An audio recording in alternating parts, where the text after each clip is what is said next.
Чүй облусунун Токмок шаарындагы Бурана мунарасынан 25 жаштагы кыз кулап каза болду.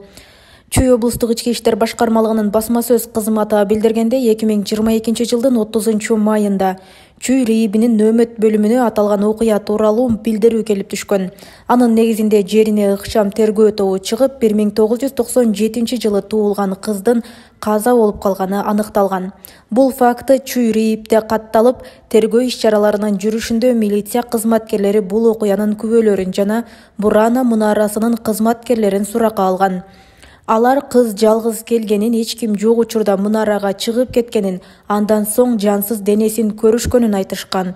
Милиция кызматкерлери каза болгон кыз Ысык Ата районунун аймагында жашагандыгын аныкташкан. Учурда зарыл болгон бардык ыкчам тергөө иш-чаралары жүргүзүлүп, сотко чейинки териштирүүлөр уланууда. Ошто 18 адамды ит тиштеп алган. Жолбун иттерди атуу иштери башталат. Ош шаарында эпидемияга жана экзотияга каршы тийиштүү иш-чаралар күчөтүлдү. Тактап айтканда, жолбун иттерди атуу боюнча рейд башталат. Ош шаарынын санитардык эпидемиологиялык көзөмөл кызматынын маалыматы боюнча бүгүнкү күндө белгисиз ит тиштеп алганы боюнча медициналык жардам сурап кайрылган 18 жаран каттоого алынды. Алардын 14-ү жаш балдар.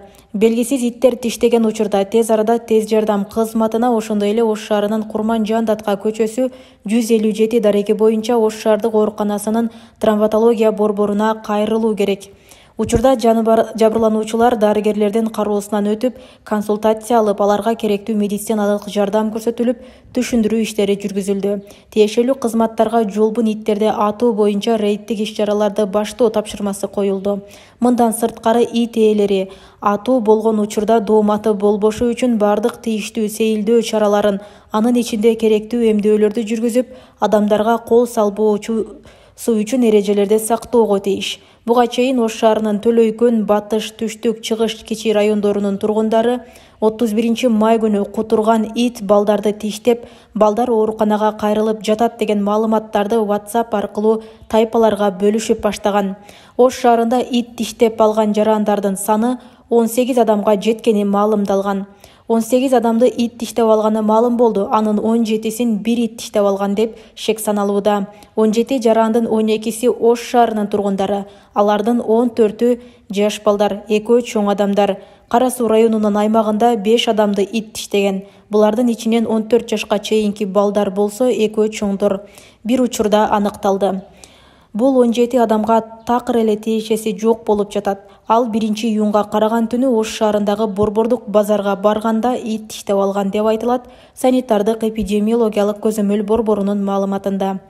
Ветеринардык жана фитосанитардык коопсуздук боюнча мамлекеттик инспекциясынын Кара Суу райондук бөлүмүнөн билдиришкендей, аталган ит Төлөйкөн айыл өкмөтүндөгү ат майданда атылып, башы лабораторияга жиберилди. Доллар кайра 80 сомдон ылдый түштү. Улуттук банк 2-июнга карата АКШ долларынын курсун 79,5 деп бекитти. Bir күн мурда 81,5 болчу. Өткөн жумада Кыргызстандагы акча алмаштыруучу жайларда АКШ долларынын курсу кайра өсө баштаган. 27 майда 1 АКШ доллары 83-84 сомдон сатылган. 21 майда АКШ доллары акыркы 2 жылда биринчи жолу 80 сомдон ылдый түшкөн. Дээрлик 2 жылдай 85 сомдун тегерегинде туруктуу кармалып келген доллар 24 февралда Орусия Украинага басып кирген күндөн тарта кымбаттаган. 2 апта ичинде анын куну дээрлик 20 сомго жогорулап, 106 сомго жетти. Улуттук банк валюта рыногундагы туруктуулукту сактоо максатында бир нече жолу базарга доллар сатып, кайра сатып алды. 18 майда 6 миллион доллар, 20 майда 20 миллион 550 миң сом сатып алган. Жогорку кеңештин депутаты Жанарбек Акаев Кыргызстандын каржы базарындагы айрым адамдардын атайын ойноп жатканын, Орусиядан рубль киргизип, Кыргызстандан доллар чыгарып кетип жатышканын билдирген.